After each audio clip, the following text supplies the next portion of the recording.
Hello and welcome to Moneylife. This is Sucheta Dalal and wish you a very happy new year. This is my first video blog for this year. So let's look at how the year's begun. In fact, I would say let's look at whether the last day of 2021 portends what is in store for 2022. In that case, let's look at what happened. If you're on Twitter, one of the things that you would notice is that on 31st December, the chartered accountants community erupted in anger over the dysfunctional income tax portal. Now you would say, what's new about it? This has been happening ever since the brand new income tax portal done by Infosys was launched. But 31st December was the last extended day for filing returns. There was an assurance that the portal would hopefully start working by then. It didn't. So CAs kept posting screenshots and erupting in anger, demanding an extension of the date because they said, give us a working portal. The government not only did not listen to them, but to add insult to injury, actually came out at the end of the day, defended the glitchy portal, probably got numbers from Infosys and said 58.9 million income tax returns had been filed on the new e-filing portal on 31st December. Now, like I said, what happened at the end of the year tells you what's going to happen in the next year, because this claim by the government is disingenuous. However bad a portal, surely it's going to be able to put through simple returns. And there's a difference, just like the goods and services portal, the extent of pain and the bugs encountered depends on the complexity of the returns filed. So those who have straightforward returns, maybe just salaries and a little bit of investment, going to go through easily, hopefully. It can't be that bad because a lot of money has been paid. Do numbers tell the real story? And are all the people putting out data and information lying? Now, what is worse is that the problems continue in the new year.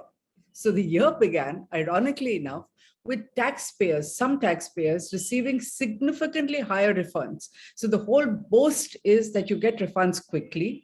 And there was one case that was tweeted where somebody got a refund that was 10 times what was due. Another CA said, even those who had successfully e-verified a tax return on the 30th and 31st December were now on the 4th and 5th of Jan getting unverified acknowledgements, notices. What does this malfunction mean? Does it mean that you're this lucky lottery winner who's got 10 times more refund? No, it just means more work. There'll be a follow-up notice. The tax department will want that money back, which means more filing, more work in the beginning of the year to set things right, because the government has found a way of making taxpayers do most of its work. So the income tax department with its Twitter handle was out there asking for details, but the dirty work is the punitive action and consequences are borne by taxpayers or the professionals who handle their taxes. Now, the anger among CAs is so interesting because many of them, many who have been tweeting with real anger have been big and aggressive supporters of the Bharatiya Janata Party. They have been forced to acknowledge that the government's refusal to listen or engage is really not limited to just farmers, what they call anti-nationals, media, or a word coined by the Prime Minister, Andolanjivi, or perpetual protesters. In fact, the realization, as one CA tweeted, and this one had great hopes from the NDA in 2014, he says, we now have tax torture, atrocious law, and highly complicated software making life miserable for taxpayers and tax professionals. Another supporter tweeted, increasingly, this BJP government feels like the UPA too in their last 3 years, arrogant and not ready to listen except through street power. What does this mean? That unless you are a farmer and can mobilize and come to the streets, you don't get a hearing. The government has repeatedly passed legislation, or like in this case, launched a new tax portal without discussion, without proper checks, without time for transition. They did it with GST. Let's not even talk about demonetization. In fact, this ruthless and strong government took pride in these kind of actions, only paused and rolled back in the face of strong agitation and street protests by farmers, then by bankers who went on strike, and so the bank privatization bill wasn't introduced, and resident doctors who were showered with petals had to take to the streets before they began to get a hearing and called off their strike. Two slogans of 2014, which got the government support of a lot of professionals, was ease of doing business, minimum government, maximum governance.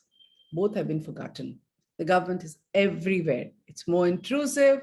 It's riding roughshod over individual rights and privacy, forcing compliance through ever-increasing fines, penalties, bans, threat of imprisonment, and investigation. All this is a reminder exactly what UPA 2 was doing, passing law after law, no discussion, and what it labeled as coalition dharma, or is it adharma? They paid the price. This government is coming to the second half of its second term. So NDA 2, in many ways, is mirroring UPA 2. I want to go back to an article which got read a lot and where the video blog was tweeted a lot in July 2019, because at that time I was still hopeful, and I wrote that Modi Sarkar 2 has begun its new innings with a good and serious attempt to clean up corporate India. We thought they were acting in right earnest. Now, one can argue, and I know the negatives. 9 months down the line, a virus has sent the world into turmoil. India went into a hard lockdown, so one should not compare. It's another matter, but that there has been no new action or conclusion to investigations on some of the big major scandals of 2018-19, which were Sahara, where depositors are on the streets and nobody's listening to them, infrastructure leasing and financial services, Diwan Housing and Finance Limited, and the infamous HDIL. There were lots of talk. Enforcement agencies put out press releases. They said they'd got money. SFIO, the Serious Frauds Investigation Office, was very active. What happened? It just seems to have died away. We talked about the role of rating agencies. They've got away with a tiny slap on the wrist by the regulator and even the Supreme Court, because they got themselves good lawyers. And investors who lost humongous amounts of money by depending on these entities and regulators. Remember, regulators also were caught napping, both the banking regulator and the market regulator, ignored warning signs, ignored whistleblower letters. Nothing has happened to them. As for our fugitive industrialists, it is laughable. They remain safely abroad. Mehul Choksi is the worst. I'm not even going to name names, you know all of them, but Mehul Choksi was living it up with his girlfriend in the Caribbean islands, managed to make a monkey out of the government in the middle of a pandemic. In May this year, India dispatched, believe it or not, a private jet to bring back the absconding diamond expert who's wanted in the Punjab National Bank scam. But our officials, after parking the plane there for 2 days and going there with a bunch of documents, returned looking foolish because they didn't get a deportation order. Is this the good beginning we looked at in 2019? Now, one could argue that it's unfair to expect focused follow-up in the middle of a pandemic. But on the other hand, the same agencies have been super busy with new investigations. The pandemic and the virus hasn't stopped them. They've been conducting raids every day, announcing major seizures, going after people for drugs, money laundering, finding hundreds of crores of cash in places. So what happens? They move on to new things, many of them targeting politically connected persons. So there is an outrage from political parties. And what about the old ones which actually affect ordinary people? In the past, I'll tell you what happens. In the past, as we have noticed, investigations drag on for decades. Cases are systematically weakened over time. Critical documents just vanish while the court process is on. And many times people either get acquitted or the punishment is so insignificant that they might as well not have wasted time and money over the years. What you have is the initial photo op, the arrests, after that, leak documents to the media to say how much has been found, and then decades of dragging litigation, complete silence, a black hole. As a journalist, I have seen this up close. I have myself received sensitive documents and leaks. I know for a fact that every government department and agency leaks like a sieve. And Those powerful corporates and powerful ministers and connected people have access to all of this. This hasn't changed, doesn't matter which the political formation, and the expectations from this government, unfortunately, are belied because very much the same thing seems to be happening. Difference is that India is no longer a closed economy. You can't get away with this. Multinationals have the option of invoking international arbitration, bilateral treaties, accessing international courts, which means that the government can't always suppress them. There is repeated global embarrassment. Here are two recent examples. At the end of December, Amazon and two of its Indian entities filed a writ petition in the Delhi High Court challenging the jurisdiction of the Enforcement Directorate. Now, why is this important? Because Indian businessmen, no matter what kind of harassment, are just too scared to dare do anything like this because investigation agencies always have the upper hand. They can leak false information and it cannot be counted because people believe the agency. Here, Amazon has challenged a FEMA investigation under the Foreign Exchange Management Act, and it has pointed out that the ED is using this investigation to demand information on transactions that have absolutely nothing to do with foreign exchange and are beyond its remit. Now, I'm not holding any brief from Amazon. I have written articles in the past where I've talked about how this global company has danced around Indian rules, brazenly called itself a marketplace, allowed fake and fraudulent products to be sold. And all this was discussed before the Ministry of Consumer Affairs, which watched benignly and didn't do a thing. So what changed for Amazon? Things certainly changed suddenly just before the pandemic, even when its founder, one of the richest men in the world, Jeff Bezos, visited India. He didn't get an appointment with the prime minister and was snubbed. Another minister gave them a tongue lashing in public. Why is all this happening? If you believe mainstream media, they'd like to say, because the government's heart is bleeding for retail businesses. Not true. In fact, retail businesses, especially distributors, including distributors of MNCs, are actually angry and up in arms. So those discerning corporate watchers will tell you that ever since there has been a powerful business house with retail interests on the other side, things aren't working for Amazon, which means, so basically we are saying that in case of Amazon or companies like it, how the law works or how investigators work depends on whether you're in with the government and others or not. Now, let's come to three other more embarrassing situations. One is Vodafone, the other is Kane Energy, and the third is Devas Multimedia. After decades of litigation, Vodafone won everywhere in international forums. We had this absolutely scandalous 2012 retrospective amendment to the act. And strangely, from 2014, this government went along with it and kept harassing these three companies. In July 2021, so Vodafone finally has got settled in a way. Into July 2021, Kane Energy won a legal victory. Overseas, government continued to ignore it.